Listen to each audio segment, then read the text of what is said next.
leaders, members of my administration, and advocates from around Arkansas and from around the country for joining us here today. Today is our last day of fiscal session. Can't say I'm sad. I'm sure nobody else is either. Yeah, pause for that. And I'm proud to say that with our partners in the legislature, we continue to advance our promises to the people of Arkansas. Chief among them is slowing the growth of government. This year's budget grows spending by only 1.76%. That's far below the 3% we've averaged in years past and only half the current rate of inflation, showing a real cost of savings for the people of Arkansas.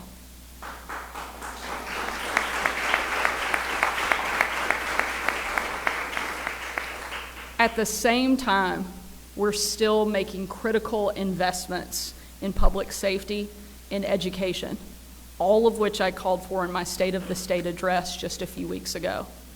We'll put more state troopers on our roads, making sure we provide them with the resources and training they need to keep our communities safe and secure. Grant education freedom to more families than ever in Arkansas history, and pay for the highest starting teacher salaries anywhere in the nation.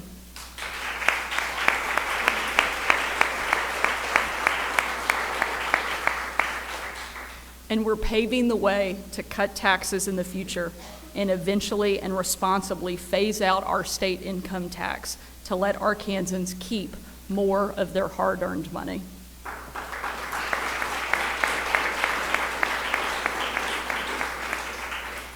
We also continued to shut down Chinese Communist Party influence in our state and reestablished local control over crypto mining facilities and crack down on bad actors.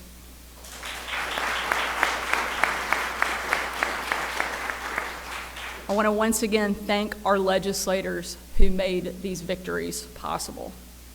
But as proud as I am to celebrate these important wins, like most Arkansans are, frankly, I'm appalled at what is coming out of Washington. I've said before that the dividing line in this country is no longer between right and left. It's between normal and crazy. And the most recent attack on common sense came from President Biden's Department of Education and their total rewrite of Title IX. When Title IX was first written, it was 37 words long. The message was simple. Men and women deserve equal access to higher education. In the 52 years since, there have been several beneficial additions: guaranteeing equal access to college athletics, establishing due process for harassment cases, and so on.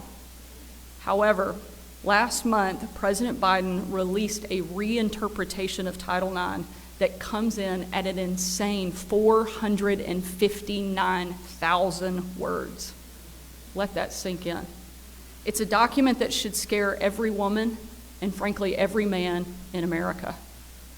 Title IX was created to protect women, but Biden's Title IX attempts to erase women completely. According to the rule, sex is no longer based on the commonly understood biological differences between men and women. It's based on how a person feels or their gender identity. To put it another way, Biden thinks anybody can be a woman just because they say so.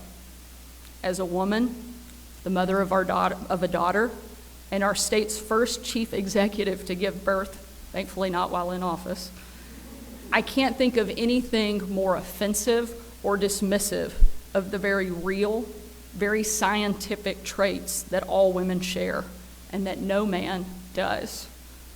I find myself asking, where are all the so-called feminists? Women fought for so long to have equal access to sports and higher education. Are we really going to throw that all away in the name of political correctness?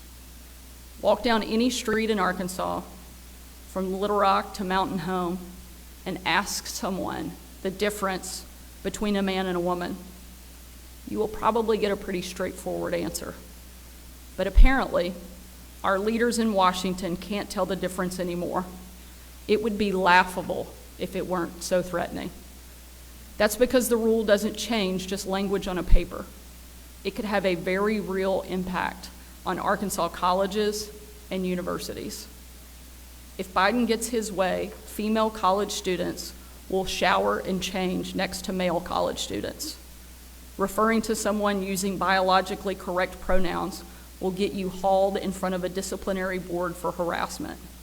And scholarships, previously reserved for women, will now be open to anyone claiming to be a woman. My message to Joe Biden and the federal government is that we will not comply. Thanks to the hard work of our legislators, Arkansas already has several common sense laws on the books that directly contradict President Biden's new Title IX rule. Those include Act 317, ensuring sex-segregated bathrooms and sleeping quarters, the Fairness in Women's Sports Act, which keeps men out of women's sports, and the Given Name Act, which protects educators' right to free speech when addressing a student. That's the law in Arkansas, and we will enforce it.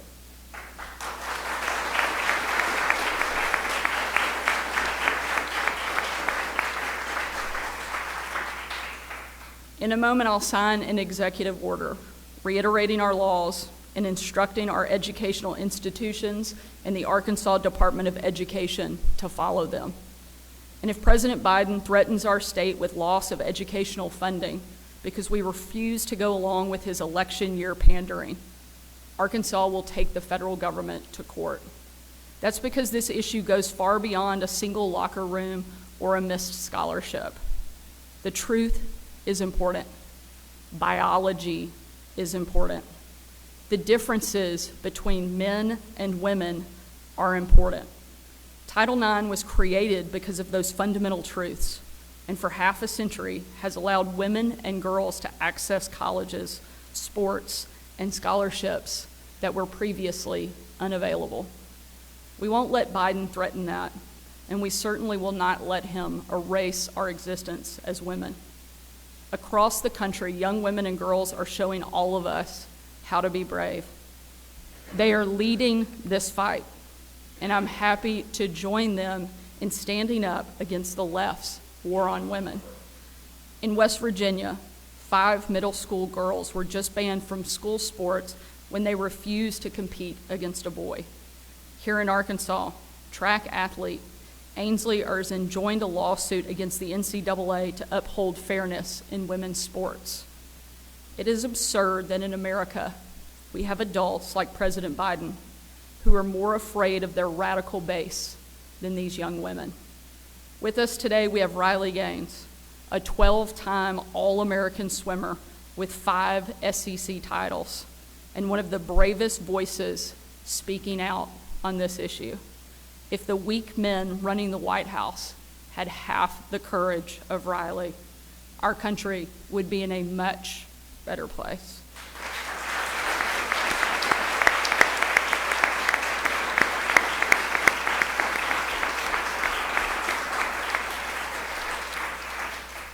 Despite the fact she swam for the wrong team,